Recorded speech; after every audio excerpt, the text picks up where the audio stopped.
Over subscription of share का मतलब होता है सपोज कि कंपनी ने 1000 शेयर्स इशू किए हैं, बट एप्लीकेशन रिसीव्ड हुए हैं, application received for 1200 shares. Company ने 1000 शेयर के लिए एप्लीकेशन इनवाइट किए थे, लोगों ने अप्लाई कर दिया उससे ज्यादा 1200 शेयर की, तो इसे कहा जाता है ओवर सब्सक्रिप्शन ऑफ शेयर। अब जो ये ओवर सब्सक्रिप्शन ऑफ शेयर होता है, यहाँ पे जो एक्स्ट्रा 200 शेयर्स के लिए कंपनी के पास पैसा आया है, इसके साथ कंपनी क्या कर सकती है? तो यहाँ पे कंपनी के पास 3 अल्टरनेटिव अवेलेबल होते हैं। पहला alternative, refund of excess money.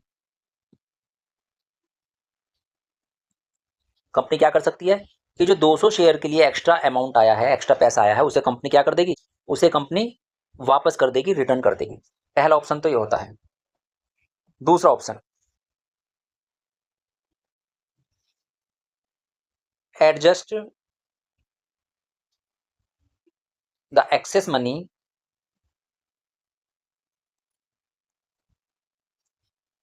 On subsequent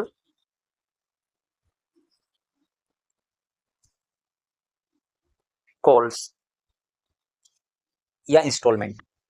इसका मतलब पहला ऑप्शन क्या था कंपनी के पास कि जो 200 शेयर्स के लिए एक्स्ट्रा मनी आई है, इसे कंपनी रिफंड कर दे। या दूसरा ऑप्शन में क्या कर सकती है कंपनी, जो 200 शेयर्स के लिए एक्स्ट्रा पैसा आया है, इसे आने वाली आगे की कॉल्स पे यानी अलॉटमेंट पे या फर्स्ट कॉल पे इसे एडजस्ट करती है, जो 200 शेयर का पैसा एप्लीकेशन के टाइम पे एक्स्ट्रा कंपनी के पास आया है। और तीसरा ऑप्शन क्या होता है? तीसरा ऑप्शन होता है combination of the above two alternatives.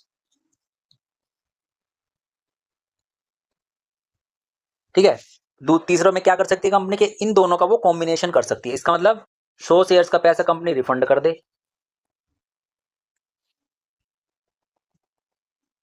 इसका मतलब 100 शेयर्स का पैसा कंपनी क्या करेगी, मान लो ये कर दिया रिफंड, और बाकी जो 100 शेयर्स का एक्स्ट्रा पैसा आया उसे कर ले वो एडजस्ट आगे की कॉल्स पर। ये भी कर सकती है कंपनी। ये 3 अल्टरनेटिव।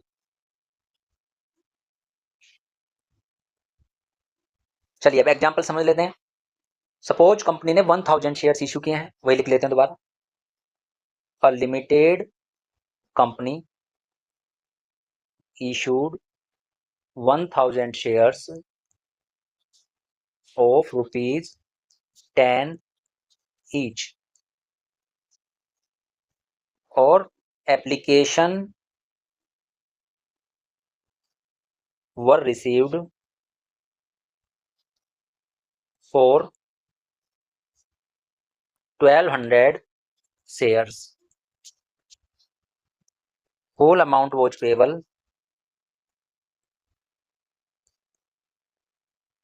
on application. क्या पूरा पैसा कंपनी ने एप्लीकेशन के टाइम पे ही ले लिया है। तो देखो एंट्री कैसे करेंगे, ध्यान से समझ लेना। This is first case of over subscription. पहली एंट्री करेंगे हम bank account debit to application and allotment account. 10 रुपए का शेयर है और 1200 शेयर्स के लिए एप्लीकेशन आई है, तो कितना आ गए 12,000। तो कंपनी को रिसीव हुआ है 12,000 रुपीज। तो 12,000 रुपीज से हम ये बैंक वाली एंट्री करेंगे, यहाँ लिख देंगे 12,000 रुपीज। सेकेंड एंट्री अब लिखेंगे शेयर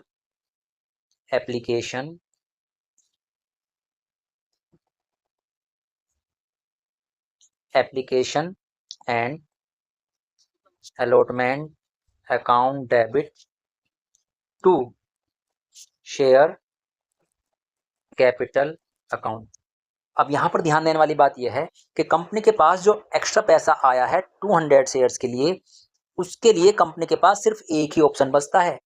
वैसे तो अभी मैंने बताया था कि ओवर सब्सक्रिप्शन में ये 3 अल्टरनेटिव अवेलेबल होते हैं, लेकिन ये तीनों तब अवेलेबल होंगे जब कंपनी जो पैसा है शेयर का वो इंस्टॉलमेंट में ले रही है, लेकिन यहाँ तो कंपनी पूरा पैसा एक ही बार में ले रही है। तो ऐसे केस में कंपनी के पास सिर्फ एक ही ऑप्शन बचेगा। कौन सा ऑप्शन बचेगा? सिर्फ पहला ऑप्शन। कंपनी इन दोनों ऑप्शंस पे नहीं जा सकती, ध्यान रखना, अगर कंपनी ने पूरा ही पैसा एक बार में ले लिया है। ठीक है, तो यहाँ कंपनी के पास आगे एडजस्ट करने के लिए तो कोई कॉल है नहीं, तो कंपनी को पैसा रिफंड ही करना पड़ेगा। तो वही हम यहाँ पे करेंगे। अभी क्या करेंगे? यहाँ पे share application and allotment account debit to share capital account, और लिखा जाएगा टू बैंक अकाउंट। अमाउंट कैसा आएगा? यहाँ 12,000 आ जाएगा। यहाँ वो आएगा जो पैसा कंपनी को चाहिए था। एक्चुअली कंपनी ने शेयर कितने इशू किए हैं? 1,000। 1,000 इंटू 10, तो कंपनी सिर्फ 10,000 रुपये ही लेगी। 10,000 रुपये, बाकी के 2,000 रिफंड करने पड़ेंगे, क्योंकि आगे एडजस्ट करने के लिए कंपनी के पास कोई कॉल या इंस्टॉलमेंट अवेलेबल नहीं है। अब इंस्टॉलमेंट वाला केस समझ लेते हैं। अब देखो, मान लो यही है क्वेश्चन आपका, ए limited company issued 1,000 shares of ₹10 each, payable as follows। कैसे लिया है? On application,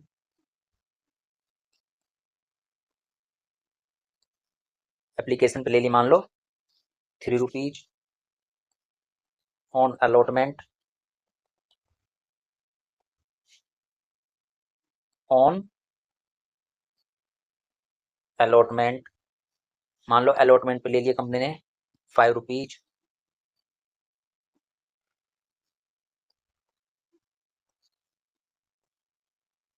on first and final call the balance. ठीक है,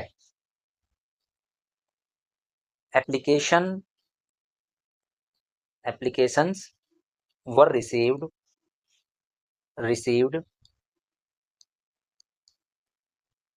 for 1,200 shares। The excess amount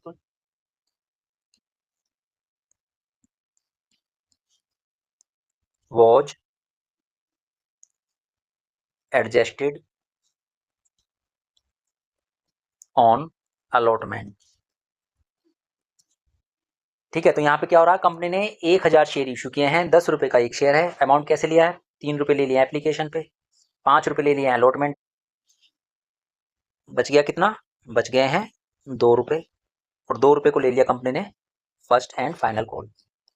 ठीक है, तो देखेंगे इसकी एंट्री जब हम कैसे करेंगे। First entry, bank account debit to share application account. कितना अमाउंट आएगा? हम देखेंगे कि लोगों ने कितने शेयर के लिए अप्लाई किया। लोगों ने अप्लाई किया 1,200 शेयर्स के लिए, 1,200 शेयर्स के लिए, और एप्लीकेशन मनी कितनी है एक शेयर की? 3 रुपये। तो 1,200 इंटू 3, 3,600, 3,600 रुपीज। इसके बाद second and, share application account debit to share capital account, और लिखेंगे यहाँ पे to share allotment account, to share allotment account. ये अलॉटमेंट क्यों है? क्योंकि क्वेश्चन में बता दिया है कि एक्सेस अमाउंट को एडजस्ट करना है अलॉटमेंट पर, तो इसके लिए हमने यहाँ पे टू शेयर अलॉटमेंट लिखा है। अगर यही एक्सेस अमाउंट रिफंड किया होता तो यहाँ पे टू शेयर अलॉटमेंट की जगह हम लिखते टू बैंक अकाउंट, बट अभी क्या लिखेंगे? टू शेयर अलॉटमेंट अकाउंट, क्योंकि कंपनी ने एक्सेस मनी को अलॉटमेंट पे एडजस्ट किया है। तो समझेंगे अमाउंट कैसे आएगा। यहाँ पे अमाउंट आएगा शेयर एप्लीकेशन में, तो वही पैसा आ जाएगा जो रिसीव हुआ था, 3,600। यहाँ लिख देंगे 3,600। शेयर कैपिटल में कितना लिखते हैं? शेयर कैपिटल में लिखते हैं जितना पैसा कंपनी को चाहिए था। कंपनी ने कितने शेयर इशू किए थे? 1000। तो कंपनी को तो 1000 शेयर्स का ही पैसे चाहिए, तो 1000 इंटू 3 कितना आ जाएगा? 3000। समझ में आ रहा है ना? 1000 शेयर्स को मल्टीप्लाई करेंगे एप्लीकेशन के अमाउंट से, तो ये आ जाएगा 3000 रुपीज़। तो यहाँ 3000 आ जाएगा शेयर कैपिटल में। बाकी कितना एक्सेस हो गया? 3600 से 3000 लेस कर दो, कितना आ गया? 600 आ गया है। तो 600 यहाँ एडजस्ट हो जाएगा अलॉटमेंट पे। और ऐसे भी समझ सकते हैं, कितने शेयर्स के लिए एक्स्ट्रा पैसा आया है? एप्लीकेशन आए हैं 1200 शेयर के लिए, कंपनी ने इशू किए थे 1000 शेयर्स, तो 200 शेयर पे एप्लीकेशन का पैसा एक्स्ट्रा आया, तो 200 शेयर इंटू 3 रुपये की एप्लीकेशन अमाउंट। ऐसे भी आ सकता है 600 रुपये जो अलॉटमेंट पे एडजस्ट हुआ है। समझ में आ गया होगा आपको? चलिए ठीक है, नेक्स्ट एंट्री पे चलते हैं। नेक्स्ट एंट्री में हमें क्या करना होगा? नेक्स्ट एंट्री में हम अलॉटमेंट मनी ड्यू करेंगे। तो थर्ड एंट्री कर लेते हैं।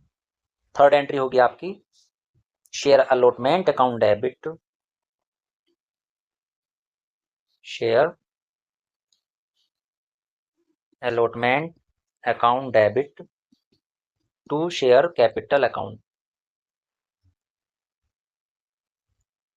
ये क्या हो रहा है? कंपनी लोगों से अलॉटमेंट का पैसा मांग रही है, it means share application money due. Company due कर रही है पैसा। कितने पैसे मांगे कंपनी? कंपनी ने शेयर इशू किए थे 1000, और अलॉटमेंट के पैसे कितने एक शेयर पे? 5 रुपये। तो 1000 टू 5000 रुपीज़ से हमें एंट्री करनी है।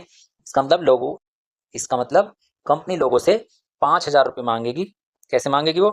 कंपनी को चाहिए 1000 शेयर पे 5 रुपये पर शेयर के अकॉर्डिंग।